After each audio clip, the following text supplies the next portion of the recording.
Hello YouTube, welcome back to Rich Micro Tooling Technology, or Honda Man as my call is.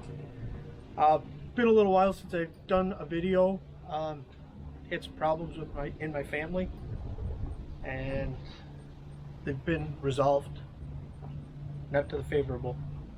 Anyways, getting back to it. As you saw in the first clip, I had a piece of angle iron, 1x1. Hole drilled in the wrong place.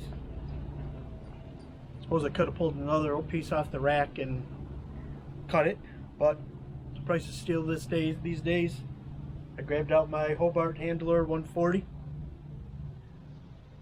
welded it up, gonna grind it flat, re-drill, re-tap it.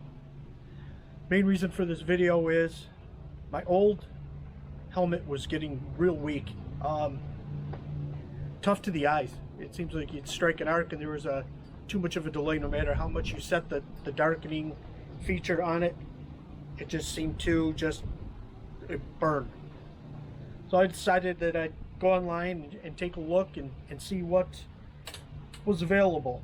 I came across this. I'm no stranger to Harbor Freight. I bought Harbor Freight quite a bit. But they came out with their new titanium helmet. So it's 9.3 square inches. Okay, so square inches. It's got many settings as far as how you set your darkening and how dark and how long before it will actually auto darken. So I just wanted to another reason was just to see how the damn thing functioned. Fantastic. Back when I was in the factory, you know, I had Miller welders, and so I don't know if you can see this. I'm just going to show you. But you have a digital display. You have weld grind feature on it. You have sensitivity, the shade, and then the delay. Then it's backed up by two batteries. I can't remember the numbers of them, whatever they are. You'll see if you choose to. And then it gives different brightnesses as far as what the arc will look like.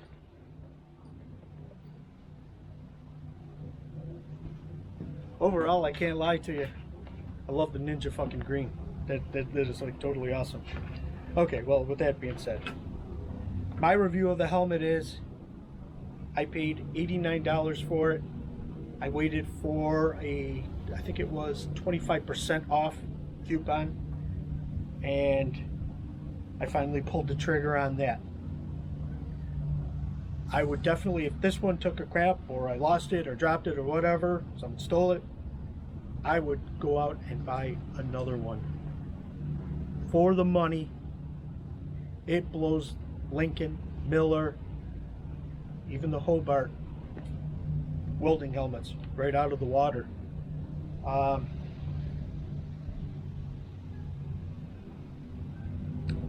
A very good product. Constructed, well, maybe not to the best. You know, the Miller and that has a thicker shell to it. But I'm not a professional welder. I'm not doing pipelines.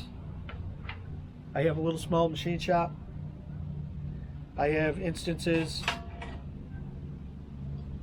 like this and this. That's all I'm doing. So what I did was I filled to the front side of it, to the back side of it. Off camera, I'm going to take it, I'm going to go through and grind it back down flat again. And this hole has got to move upward about 1/8 of an inch. My mistake on my layout. So I paid the price. If you ever get a chance, I think they call this third hand or third finger. I don't know. I will tell you, for welding two plates together, for tacking them together, fantastic. I just threw it together in the shop. 1 inch round, both sides. Piece of, she's like, you know, I don't even remember what I used for this. But anyways, if you're going to do any welding at all, not a bad thing to do is to either pick one up, make one, whatever. All right, YouTube, there'll be more to follow. Thanks for coming along. Thanks for subscribing. If you like the video, give me a thumbs up. If you don't, give me a thumbs down. I answer all of my, at least up to my knowledge, all of my replies. So if you want to send a reply, generally I try to get back to everybody within 24 hours. Well, okay, this is Rich from Rich Micro Tooling Technology, aka Honda Man. Have a good day. Come on back.